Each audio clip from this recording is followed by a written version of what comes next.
Ұстаз өзінің бойындағы білім шырағымен өзгенің жолын жарықтандырып отыратын таусылмайтын алау.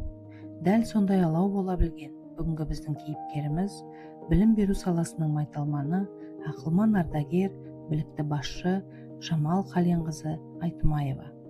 Жамал Қаленқызы 1951 жылы қаңтардың 2 жұлдызында қасиетті Екібастұз топырағында қазіргі Төртүй ауылында дүниеге келген. Ақкөл орта мектебін бітірген соң арман қуып Қарағанды педагогикалық институтының математика факультетіне оқуға түседі. Дәл осы таңдау оның болашақ тағдырын айқындап берді. Оның 40 жылдық еңбек жолы адалдық пен жауапкершіліктің үлгісі. Еңбек жолын Қарақоға мектебінде бастап, кейін Штерті негізгі мектебінде жалғастырды. Ұйымдастырушылық қабілеті жоғары Жамал Қаленқызы 1996 жылдан бастап басшылық қызметтерге көтерілді. Алдымен оқу ісінің меңгерушісі, кейін 2000-2009 жылдар аралығында Штерті негізгі мектебінің директоры болып жемісті еңбек етті.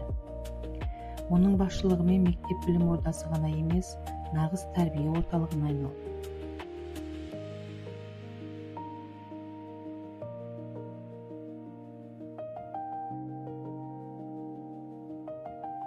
Еңбек еленбей қалмайды.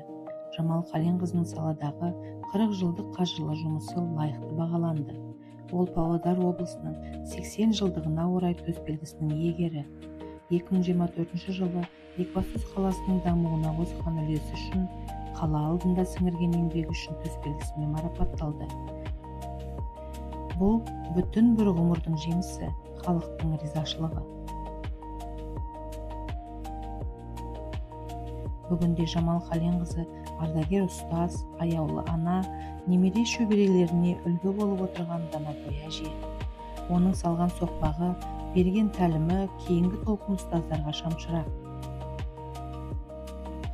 Ғибратты ғұмырыңыз ұзақ болсын, ел мақтанышы болған ұлағатты ұстаз.